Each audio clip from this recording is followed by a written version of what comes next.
Ape Escape is fondly remembered by many Sony fans as a colorful, unique, and downright fun platformer. It was also the first game to use 2 analog sticks. You might think the first game to utilize a feature that's now so ubiquitous with video games would be more well known today, but to be honest, it was certainly going to happen with or without Ape Escape. But hey, it doesn't hurt that it was well received. It also came out during a time when genres weren't as neatly defined as they are today. Many developers were writing the rules as they went. But how did it age? Is it still worth playing, or is it best left in our childhood memories? Let's find the answer as we check out a classic. This is a retrospective look back on Ape Escape.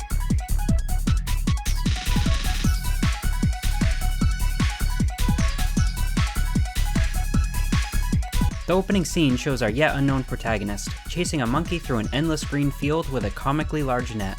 There's clear blue skies as the upbeat opening theme plays. Right off the bat, the music is great. It do be hittin' different, as the Zoomers say. It also does a perfect job setting the game's tone. This is Spike, the previously mentioned protagonist, and his friend Jake. They're excited to see the professor, as he's almost finished with a time machine. They race to his lab, which is a nod to a rivalry that'll play out later in the story. The scene of them arriving at the professor's lab is really well done, but you'll miss it if you're not paying attention. The road to the lab is exaggerated in its circular shape, as is the lab building itself. Both of these are probably inspired by Dragon Ball, particularly the Capsule Corp building. I also really like the scene transition. It's like a large mechanical door opening. I think this is what people mean when they say a game has soul. It's a really good first impression. This is the professor and his assistant/granddaughter, Natalie, or Katie if you're British. They've been captured by some apes who start up the finished time machine, and hijinks ensue.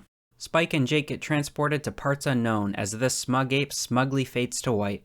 Smugly. I super like the character designs. Reminds me of Mega Man Legends and just screams PlayStation 1. They all have vivid expressions and animated gestures that make up for the lack of detail given the technology at the time. The professor contacts us over a video call to let us know how irresponsible he is and how this is all his fault. Thanks, Professor. Turns out that smug ape is Spectre, the leader of the apes. He sent his ape army back in time in order to change history and ensure world domination. We get swept up in the time machine along with a time net and stun club. So anyway, this is Casey, the professor's AI assistant. Casey will help us before every level by showing us how many monkeys we need to capture in order to progress to the next stage.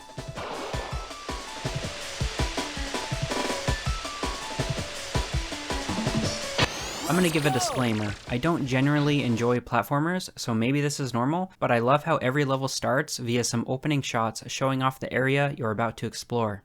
Throughout the game, we'll run into these mailboxes that explain the game's controls, mechanics, new gadgets we collect, and other useful information. This starting level is basically a tutorial, so it's a good introductory space that allows us to get a feel for the game before putting us in any real danger. We use the face buttons to select our gadget, R2 and R2 to jump, which you get used to very quickly, and there's also a double jump. L1 will center the camera behind you, which you'll use frequently. L2 enters a first-person mode, but you can't move. The left stick moves and the right stick moves your selected gadget in the direction that it was pressed. For example, pressing it right swings your net to the right. It still feels unique today because games don't usually use positional controls like this. You can also click in the left analog stick, otherwise known as L3, to crawl. Fun fact about the crawl, entering a crawl dampens the music.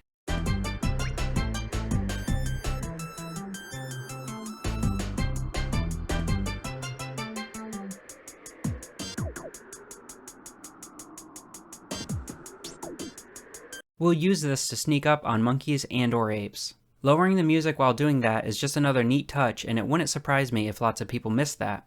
Checking out our HUD, we have monkeys bottom right. If they're uncaptured, they're just the pic of a monkey, but captured, they become a net sprite. T-shirts bottom left, that's our lives. Top left are cookies, our health. Then we have golden triangle coins top of the screen. Collect 100 of them, and you get another life. Ape Escape is a pretty relaxed platformer. I think it's up there with Kirby in terms of difficulty, so don't sweat the lives. Spike will also automatically grab onto ledges if you're close enough, which will save you from falling. The monkeys in this first level are just hanging out, so they're easy to catch. They'll run from you if spotted, but you're faster than them. That'll change in later levels. There are also these little enemies here. The wiki calls them Natsuns? I'm not sure. They don't have any in-game lore that I know of, but they'll hit you if you get too close. You can beat them with your club and they'll pop out some coins. The game has some reasons to backtrack, such as monkeys and Spectre coins you can't reach until you get gadgets from later levels, but none of it is necessary to progress. Speaking of gadgets, the Time Net allows us to capture apes and send them back to the present, while the Stun Club lets us stun apes before capturing. Though it just makes it easier, it's not mandatory to use. The art design for this first level is pretty cute. There's a crashed rocket ship with Spectre's face on it embedded into the side of the mountain, as well as massive dinosaur footprints in the grass. After capturing the necessary amount of apes in a level, you are automatically transported back to the professor's lab.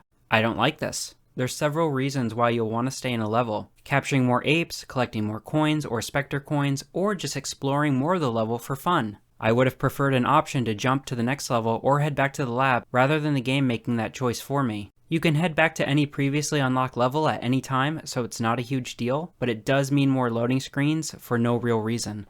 The lab is the hub you'll always return to after a level. You don't really have to engage with it, but you should. There's a gadget practice area, a place to save, and a minigames corner. These minigames are pretty crazy. They're not in the game's story, you'll never come across them. You unlock them via collecting the large Spectre coins.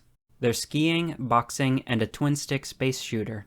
These games have no business being as good as they are. They're fully fleshed out arcade games.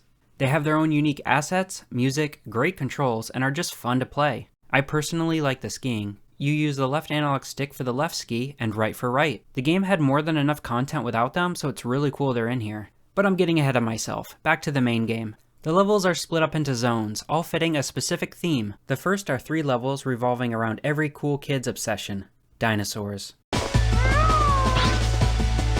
Appropriately titled The Lost Land. Before starting the second level of the first zone, we're given a water net. It's a slightly misleading name, because although it can shoot a water net, it's more like a sea bob, which is one of those things you've probably seen in movies or Subnautica.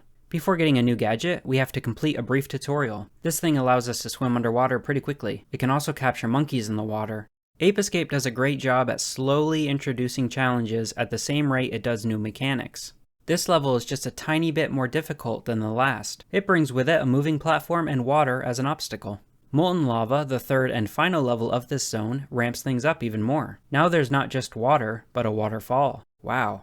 We also have level edges that'll hurt us if we fall off. I like this monkey doing a handstand. Oh, and a new enemy type. You know the Octoroks from Breath of the Wild? These guys are generally the same. There's also a cute pterodactyl nest section. A monkey hides under the cracked eggshells, so you have to hit them and nab them before the bird can hit you. Ape Escape really excels at executing these fun ideas. You can tell the designers were having a lot of fun thinking up ways to catch monkeys. The levels are often broken up via very short loading screens.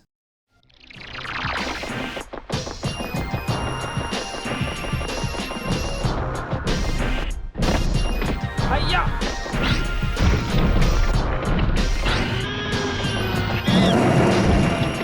The next little zone has a monkey riding a T-Rex. We can get the T-Rex to charge the rocks, hitting his head and knocking the little bugger off, marking the end to the level.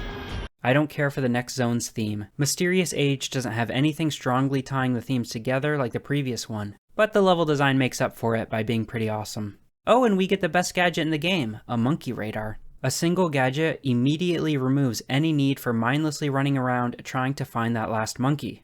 I hate games that waste my time and demand that I run around searching for something. God bless Ape Escape.